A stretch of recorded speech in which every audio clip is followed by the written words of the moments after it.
Bienvenidos a Licreatura, bienvenidos a un nuevo vídeo. Hoy hablaremos sobre la multidimensionalidad.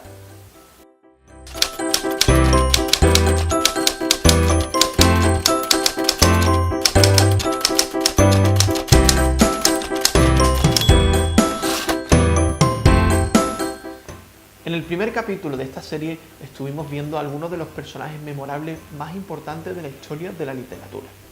En el segundo capítulo de la serie vimos la denominada ficha de personaje, una herramienta que nos podía servir para guardar y documentar todo lo concerniente a nuestro personaje.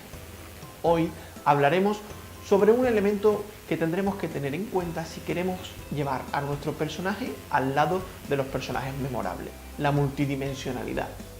Desde Licreatura queremos recordaros que no existen fórmulas mágicas para crear personajes memorables, pero sí una serie de características que comparten todos ellos.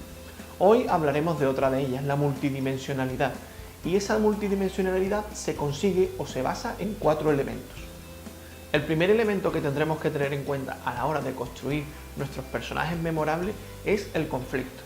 Hay autores que sostienen que sin conflicto no hay historia, o incluso que el conflicto es la historia en sí.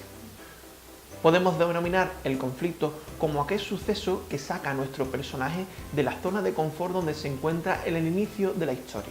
El conflicto será aquel suceso que lo zarandeará, que pondrá límite a nuestros personajes y que echará a rodar nuestra historia.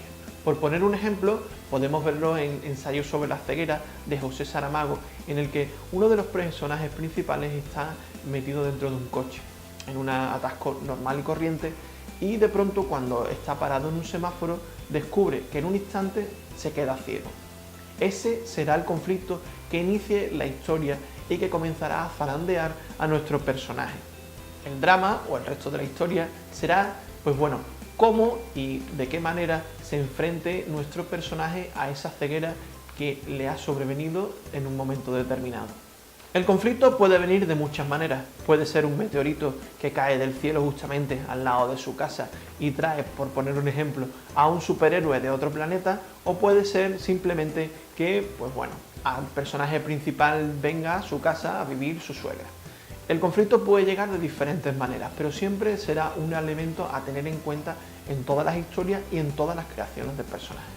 El segundo de los elementos que tendremos que tener en cuenta para conseguir esa multidimensionalidad de la que estamos hablando será el denominado superobjetivo o deseo consciente. Este partirá, por supuesto, del conflicto inicial y podemos decir que es el objetivo final de nuestro personaje. Por poner un ejemplo, en el primer libro de los Juegos del Hambre, su protagonista se verá inmersa en un juego que detesta y que intentará por todos los medios salir viva de él. Ese será su superobjetivo, salir vivo de los Juegos del Hambre. Por tanto, a la hora de crear personajes multidimensionales, nuestra primera prioridad deberá ser delimitar muy bien cuál es el conflicto y cuál es el superobjetivo.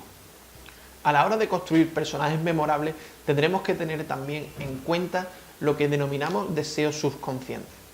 Este será un elemento que estará dentro de la psique del personaje, pero que no será tan evidente o no se mostrará a primera vista como el superobjetivo.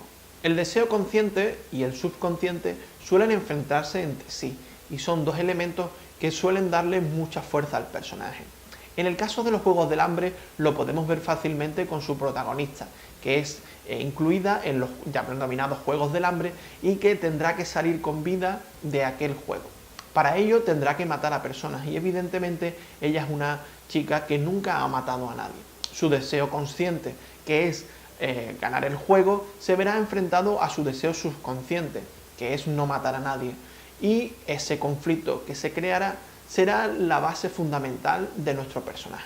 Para acabar, y como cuarto elemento para construir personajes multidimensionales, podemos hablar del conflicto interno.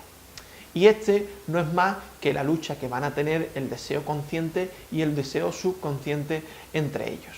Por tanto, tendremos que llevar esa tensión interna y trasladarla a los lectores. Por tanto, a la hora de crear personajes multidimensionales, tendremos que tener en cuenta estos 4 pilares fundamentales de los que hemos hablado. Y hasta aquí el vídeo de hoy. Nos vemos próximamente en Licreatura.